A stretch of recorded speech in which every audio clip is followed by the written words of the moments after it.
बिस्मिल्लाहिर्रहमानिर्रहीम अल्लाहुम्मा सल्ली अला मुहम्मद व आले मोहम्मद।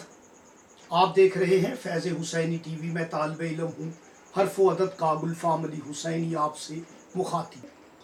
जो लोग ये हमें फ़ोन करते हैं कि हमारी दवा कबूल नहीं होती, वो 40 दिन 3 खूबसूरत नाम पढ़ ले और उठते बैठते पढ़े, जब याद आए पढ़े, घर से ऑफिस के लिए निकले पढ़े, किसी काम के लिए निकले पढ़े, आते जाते 3 अल्लाह के खूबसूरत नामों का वजीफा कर ले 40 दिन, इंशाल्लाह बड़ी से बड़ी हाजत उनकी पूरी होगी।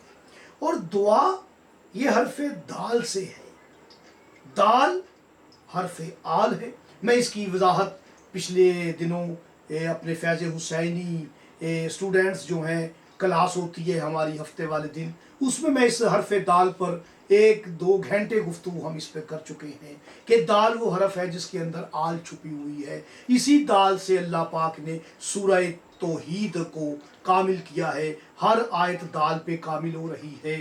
तो अब मुझे बात दाल पे नहीं करनी, आपको वो 3 नाम हदिया करने हैं। और ये 3 का आदत आपको सूरह तौहीद में भी मिलेगा कि पैगंबर की हदीस है कि जो 3 मरतबा सूरह तौहीद पढ़े तो उसे ख़त्म कुरान का सवाब मिलता है।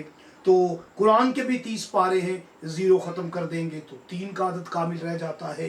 तो वो 3 नाम है, पहले अल्लाह का इसमें ज़ात है या अल्लाह, फिर आपने पढ़ना है या रब्बी, फिर पढ़ना है या रहमान, यानी या अल्लाह हो, या रब्बी, या रहमान। ये आपने चलते फिरते उठते बैठते 40 दिन इसका वजीफा करना है, आपकी दवा कबूल हो जाएगी। मुझे इजाज़त दें, अल्लाह ने